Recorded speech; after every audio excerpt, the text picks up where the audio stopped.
Are you ready to declutter and organize your phone and create a home screen that makes you smile? Keep watching this video. My name is Kalyn. I talk about all things productivity, planning, and personal care. So if you nerd out about those topics like I do, I'm so glad you're here. Please make sure you're subscribed so you don't miss another video. Now, we use our phones for so many things. In fact, you're probably watching this video on your phone right now. And it makes sense to want to organize something that we use so often. It might sound counterintuitive to spend this time organizing your phone when people are constantly trying to get us off our phones, but here's what this does. It actually saves time in the long run because when you can find what you need within a couple of seconds, you're not going to get distracted with all these other apps, or at least not as much as maybe you used to. You're also more likely to use the apps that actually improve your life because you're not sorting through all the apps that you don't actually need on your phone, which moves us into step one of organizing your phone, and that's decluttering. Before we can sort anything, we need to get rid of the apps that you don't currently use. Maybe they were a free app that you downloaded and used once and then forgot to uninstall it, or you didn't know how to uninstall it.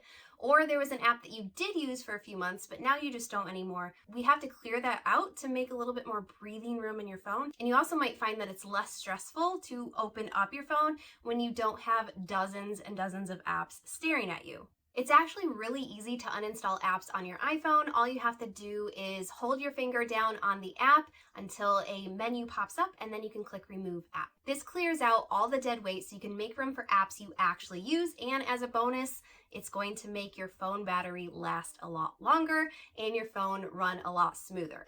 Step two is to sort remaining apps.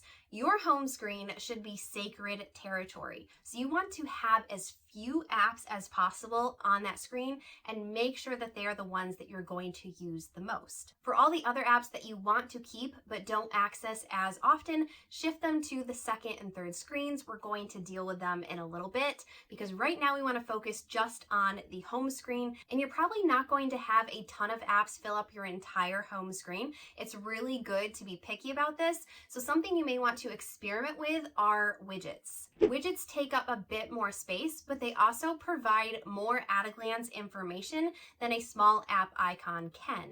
On my home screen, I actually have 3 widgets. One is a Google Calendar widget on the top, and then I have 2 Notion page widgets to my most accessed pages, which is my reading hub. And then you have my quick capture page, which is what I access when I'm adding tasks to my master task list on the go. And I have more information about that in my master task list video. I'll leave a link to that below. Not every single app is going to have a widget associated with it, so to find out which ones that do, you want to hold down on the background until all the icons start jiggling, and then press that plus icon on the very top right, and that's going to show you what apps have widget options, and then you can choose the different sizes and formats that they come to see what it is that you want to access and see at a glance on your home screen. Now, what about those apps that are remaining on your second and third screens? The easiest way to sort and organize them is to put them into folders. I create folders based on the type of app it is. So I have a travel folder with all my travel apps. I have a health and fitness folder. I have a read and listen to folder. Any app that is in a similar category with another, put them together into a folder and then name it an easy name that you'll know exactly what's in there.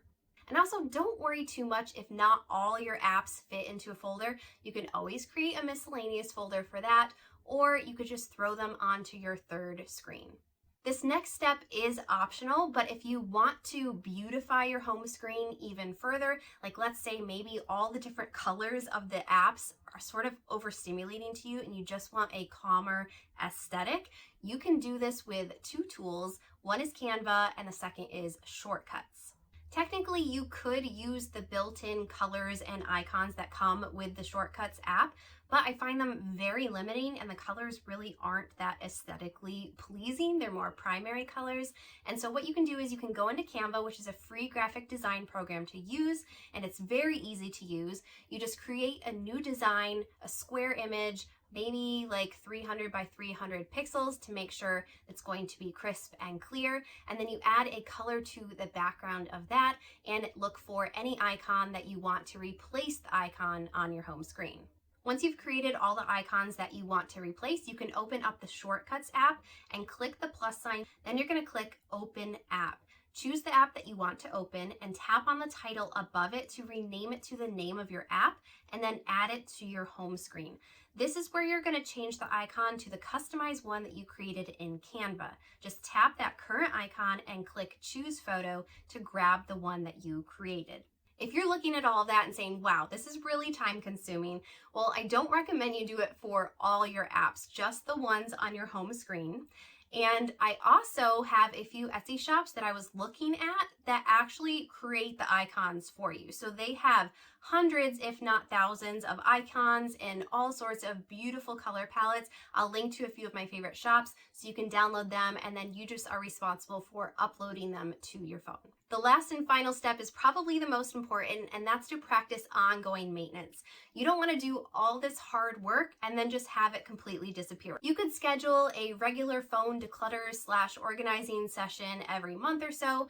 I actually prefer to do it when the seasons change, because then I'm ready for a new phone background. I'm ready for maybe some new icons that match it. So it's just a really great trigger to remind me to go through the apps and delete what I don't use anymore. Once you've decluttered and organized your phone, you are going to love how quickly and easy it is to access what you need to access instead of it being buried 3 screens deep, unless of course it's Instagram and you actually need it on another page so you're not tempted to open it if it's on your home screen. If you're curious and want to know what my top 10 favorite iPhone apps are, you're not going to want to miss this next video. I'll leave it right here on the screen so you can watch it next.